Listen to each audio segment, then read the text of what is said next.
Welcome sa ating YouTube channel. Salamat sa patuloy na suporta.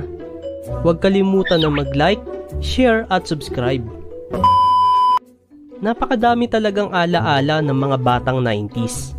Kaya marami tayo mapag-uusapan. Isa sa naging bahagi ng ating kabataan, yung panahong natuto tayo magbisikleta.